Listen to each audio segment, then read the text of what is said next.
Sir, Omraje Nimbalkar आता तुमच्या महायुतीमध्ये आलेले आहेत, परंतु तरी त्यांची जी भाषा आहे ती तुमच्या विरोधातली असल्याची पाहायला मिळतं. तुम्ही देखील भाजपचे सदस्य आहात विधानसभेचे आणि त्यात म्हणतात की मी राजकारण संपवायला आलेलो आहे.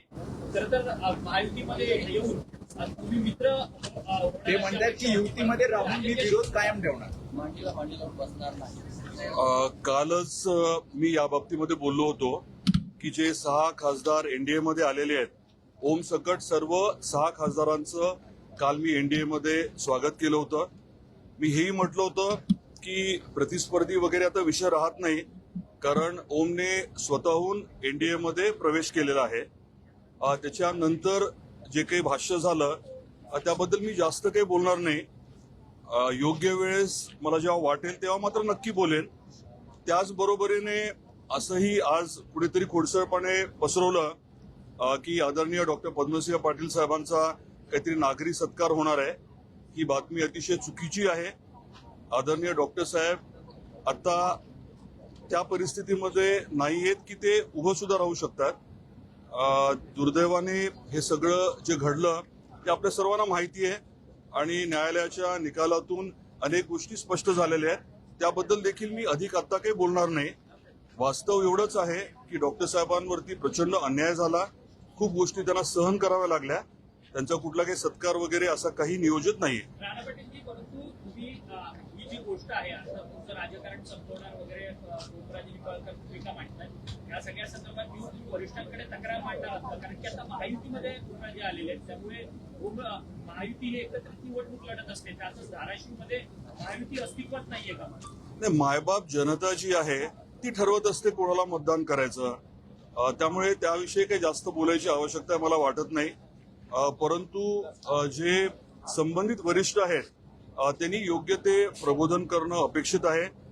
एनडीए म्हणून प्रत्येकाने काही गोष्टी पाळणं हे देखील अपेक्षित आहे आणि अगदी गरज पडली तर मी बोलेन, परंतु शक्यतो मला या विषयावरती आत्ता काही भाष्य करायचं नाही. शिंदेंनी आपली काल भूमिका मांडताना सांगितलं की ओमराजे निंबाळकर यांच्या वडिलांच्या संदर्भात अतिशय चुकीची गोष्ट घडली, त्यांची हत्या झाली, त्यामुळे आम्ही ओमराजेंच्या पाठीमागे खंबीरपणे उभे आहोत अशी उपमुख्यमंत्री एकनाथ शिंदे भूमिका घेताना पाहायला मिळतात. म्हणजे त्यांचा थेट रोग तुमच्यावरतीच आहे की तुमच्या वडिलांनी त्यांच्या वडिलांची हत्या केली. नाही, तसं यालाच अनुकूल असे की त्यांनी सीबीआय चौकशीची देखील मागणी केली.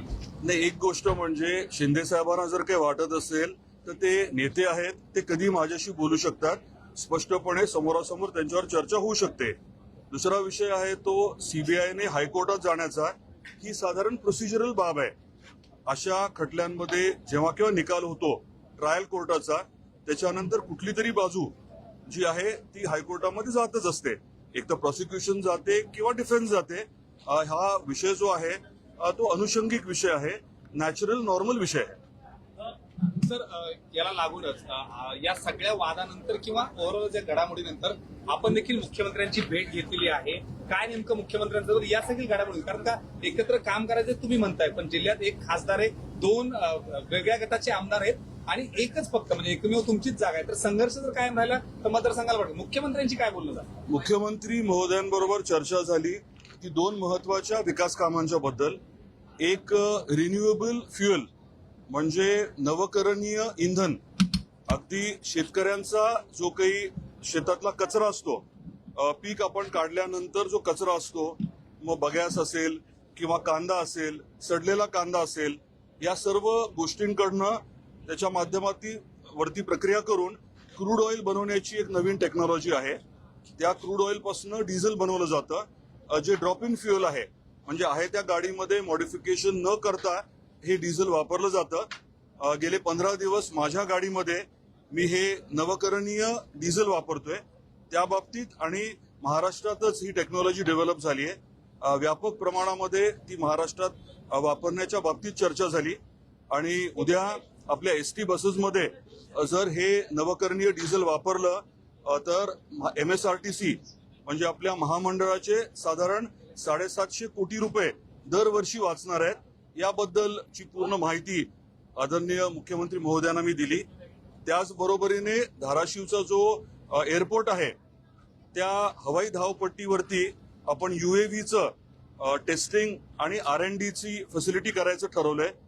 दीपक कपूर साहेब आपले जे नवीन MADCचे CEO आहेत त्यांच्याकडे प्रस्ताव सोमवारीच दिलाय आणि देशातलं पहिलं UAVचं टेस्टिंगचं फॅसिलिटी आणि R&D आणि इनोव्हेशनचं हब, अगदी इन्क्युबेशनचं हब धाराशिवला करण्याच्या बाबतीतली चर्चा झाली. परंतु तुमचा राजकीय विरोध कायम असणार आहे का ओमराजे निंबाळकरांना? ओमराजे निंबाळकर तर म्हणतात माझा राजकीय विरोधक तुम्ही आहात, मग तुम्ही त्याचे आहात का? नाही, मैत्री मांडताय. माझी भूमिका मी स्पष्ट केलेली आहे की एखादी व्यक्ती जेव्हा NDA मध्ये येते तेव्हा ती NDA मधली असते. त्यापेक्षा अधिक बोलण्यासारखं आहे असं मला नाही वाटत. दिसला तर ते उभे राहिले तर तुम्ही त्यांना पाठिंबा, तुम्ही त्यांना मदत करणार? जो पक्ष ठरवेल, शेवटी भारतीय जनता पार्टीचा मी एक कार्यकर्ता आहे. पक्ष जो काही ठरवेल, आदरणीय पंतप्रधान नरेंद्र मोदी साहेब आणि आमचं नेतृत्व जे म्हणेल ते बिलकुल मी करणार. राजकीय गोष्टी झाली आहे का मग या सगळ्या पक्षप्रवेशानंतर? माझी राजकीय गोची व्हायचा प्रश्नच नाहीये, कारण या सर्वांना आवर्जून आता मी स्वागतच केलं ना त्यांचं. मुख्यमंत्र्यांसोबत चर्चा झाली सध्या. योग्य वेळेस काही गोष्टी नक्की बोलेन मी, आज नाही. धाराशिवमध्ये जे काही घडामोडी घडल्या त्यावर मुख्यमंत्र्यांसोबत चर्चा झाली. ओमराजे निंबाळकर आलेले आहेत NDA मध्ये, त्या संदर्भात चर्चा झाली. ते त्याबद्दल नवीन काहीच नाहीये. म्हणजे आता तुम्हाला जे समजायचं समजून घ्या, हा विषय काही नवीन नाहीये. धन्यवाद.